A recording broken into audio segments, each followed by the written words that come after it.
A Panama City resident says the city is to blame for her property being flooded. A vehicle struck a fire hydrant a few weeks ago, causing it to leak. But as News 13's Courtney Evans tells us, a slow response from the city may have made things worse. Alex Adams and her neighbors say they have been trying to get Panama City workers to respond to a serious problem for several weeks. An unknown vehicle struck a fire hydrant and caused a leak. And because they didn't show up in time, Adams says her garage and lawn were damaged. We have had a fire hydrant that's been leaking for 2 or 3 weeks now. Me and a ton of our other neighbors have called and put in reports.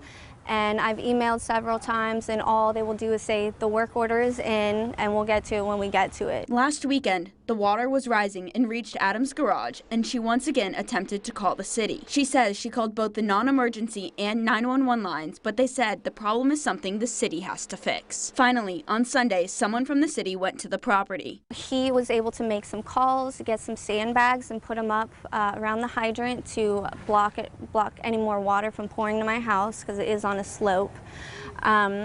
And they cut a little rivet in the road so that the water would pour into the road instead of my yard. According to the city, the issue seemed to be a minor one. Our superintendent of underground utilities went out there himself, inspected it. They determined it was a very minor leak, and they immediately called in emergency locates again to determine that there were no other utilities or things when they went in there. On Tuesday, the city sent crews to finish the repairs and found a problem that caused more flooding. The water line that had been damaged by the vehicle connected to the fire hydrant actually slammed down into the sewer line, and that crack that was there was actually kind of somewhat being dammed up by the sewer pipe.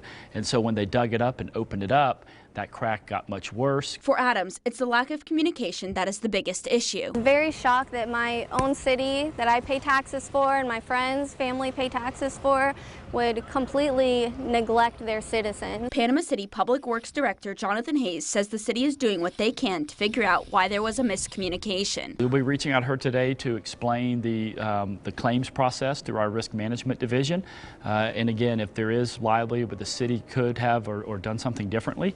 Also be checking with the police department to see if there was any type of accident report with someone that hit this fire hydrant that caused the damage to this line. Hayes says the IT department is also doing research to see if they missed emails or phone calls from Adams. In Panama City, Courtney Evans, News 13, Panhandle Strong.